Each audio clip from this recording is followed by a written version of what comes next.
فلاح پر قناعت نہ کریں بلکہ امت کے تمام افراد کی بھی کامیابی کی فکر کریں۔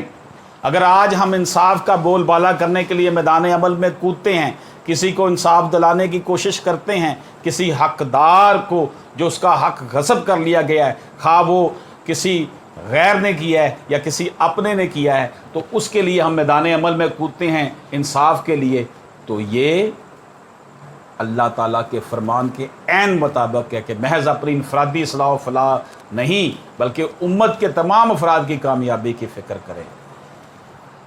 دوستو، حکیم لقمان کی چند دیگر نصیحتیں۔ حکیم لقمان اپنے بیٹے کو نصیحت کرتے ہوئے فرماتے ہیں، لوگوں کے سامنے تکبر سے اپنے گال مت پھیلاؤ، یعنی لوگوں سے ملاقات اور ان سے گفتگو کے وقت ان سے منہ پھیر کر گفتگو نہ کرو، جو ان سے آراز کرنے اور تکبر کرنے کی علامت اخلاق کے خلاف ہے۔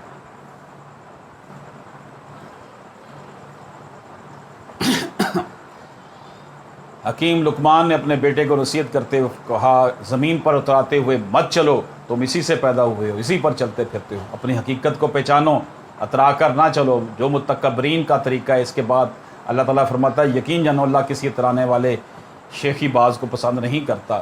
حضور اکرم صلی اللہ علیہ وآلہ وسلم نے ارشاد فرمایا، جس شخص کے دل میں ذرا برابر بھی تکبر ہوگا، سن لیں، وہ بہت اعلی مراتب پر بیٹھنے والے حکمران، وہ بڑے بڑے سیاستدان، وہ بڑے بڑے بیوروکریٹ، وہ بڑے بڑے عالم دین جن کا تکبر اتنا زیادہ ہے کہ تصور نہیں کیا جا سکتا، وہ یہ بات غور سے سن لیں، جس شخص کے دل میں ذرا برابر بھی تکبر ہوگا وہ جنت میں داخل نہیں ہوگا۔ ایک شخص نے عرض کیا، یا رسول اللہ علیہ وسلم، آدمی چاہتا ہے کہ اس کا لباس اچھا ہو اور اس کا جوتا عمدہ ہو، آپ صلی اللہ علیہ وسلم فرمایا اللہ تعالیٰ جمیل ہے، جمال کو پسند کرتا ہے۔ دوستو، حکیم لقمان اپنے بیٹے کو نصیحت کرتے ہوئے فرماتے ہیں، اپنی چال میں میانہ روی اختیار کرو، یعنی انسان کو درمیانی رفتار سے چلنا ہے۔ حکیم لقمان اپنے بیٹے کو کہتے ہیں، اپنی آواز آہستہ رکھو۔ آہستہ آواز رکھنے سے مراد یہ نہیں کہ انسان اتنا آہستہ بولے کہ سننے والے کو دقت پیش آئے، بلکہ مراد یہ ہے کہ جنہیں سنانا مقصود ان تک آواز وضاحت کے ساتھ پہنچے، لیکن اس سے زیادہ چیخ چیخ کر بولنا اسلامی آداب کے خلاف ہے۔ آخر میں آداب معاشرت سے متعلق 4 نصیحتیں۔ اول، لوگوں سے گفتگو اور ملاقات میں متکبرانہ انداز سے رخ پھیر کر بات کرنے سے منع کرنا۔ دوسرا، زمین پر اکڑ کر چلنے سے منع کیا گیا۔ تیسرا، درمیانی رفتار سے چلنے کی ہدایت کی گئی۔ چوتھا، بہت زور و شور بچا کر بولنے سے منع کیا گیا۔ ان تمام نصیحتوں کا دوستو خلاصہ یہ ہے کہ ہر وقت ہم دوسروں کا خیال رکھیں، کسی شخص کو بھی، خواہ وہ مسلمان ہو یا غیر مسلم، ہم اسے جانتے ہوں یا نہ جانتے ہوں، لیکن ہماری طرف سے کوئی تکلیف کسی بھی بشر کو نہیں پہنچنی چاہیے، مگر ہم ان امور میں کوتاہی سے کام لیتے ہیں، حالانکہ ان امور کا تعلق حقوق العباد سے ہے، اور حقوق العباد میں حق تلفی انسان کے بڑے بڑے نیک اعمال کو ختم کر دے گی۔ لہٰذا ہمیں چاہیے کہ ہم حکیم لقمان رحمۃ اللہ علیہ کی ان قیمتی نصیحتوں پر عمل کر کے ایک اچھے معاشرے کی تشکیل دیں، اور وہ معاشرہ تشکیل دیں جہاں پر انصاف کا بول بالا ہو اور ظلم کا خاتمہ ہو۔ اجازت دیجیے، اللہ حافظ۔